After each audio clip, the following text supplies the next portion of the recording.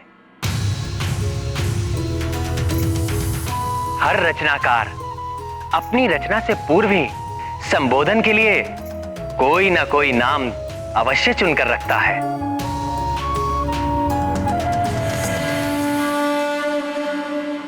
हे विधाता, पवन पुत्र के नाम के विषय में अब आप ही कोई निर्णय कीजिए। आप विद्या और ज्ञान की माता हैं देवी। आप समस्त लोकों में शारदा, वेद माता और जाने कितने ही नामों से विख्यात हैं। पवन पुत्र के नाम के आपसे सुंदर निर्णय भला किसका हो सकता है? अर्थात अब ये निर्णय हम देवियों को ही करना होगा।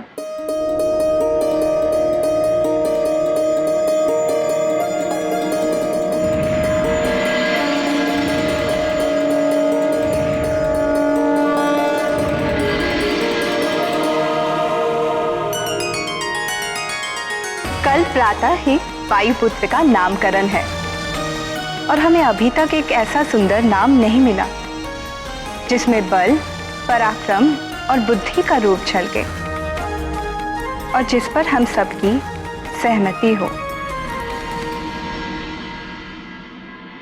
और अब तो नामकरण की तैयारी भी आरंभ हो चुकी है।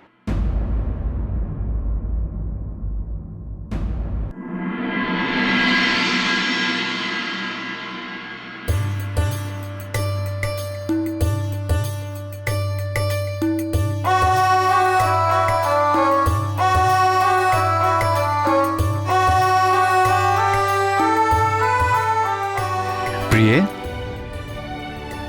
ये देखो मेरे वस्त्र, कैसी लग रही है मेरी धोती? विशेष अंजने के नामकरण के लिए है। अति सुंदर, बहुत जच रही है आप पर।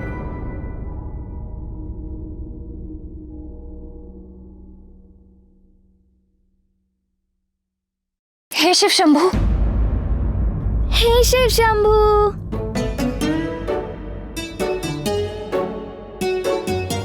क्या हो गया प्रिय? ये अचानक पंचम स्वर में क्यों बोलने लगी? स्वामी, कल आप ये लाल रंग की धोती नहीं पहन सकते। क्यों प्रिय? क्या पुरुष लाल रंग की धोती नहीं पहनते क्या? नहीं नहीं, ऐसी बात नहीं है, किंतु कल अपने नामकरण में हमारे लल्ला केसरी नंदन को भी लाल रंग की धोती पहननी है। तो ठीक ही है ना, पिता और पुत्र दोनों एक ही रंग में सुहाने लगेंगे। आप लाल रंग पहन सकते हैं, किंतु कल नहीं। कल तो हमारे लल्ला का विशेष उत्सव है, इसीलिए केवल और केवल केसरी नंदन ही विशेष लगने चाहिए। और यदि कोई अतिथि लाल रंग की धोती पहनकर आ गया तो? आप लाल रंग की धोती नहीं पहन रहे हैं बस। और हाँ, आपने अपने विवाह में जो धोती पहनी थी वो आप पर बहुत जचती है। आप चाहे तो। मैं लाल रंग की धोती ही पहनूंगा बस। आप लाल धोती नहीं पहनेंगे, नहीं पहनेंगे, नहीं पहनेंगे। मैं केवल लाल रंग की धोती ही पहनूंगा, लाल रंग की।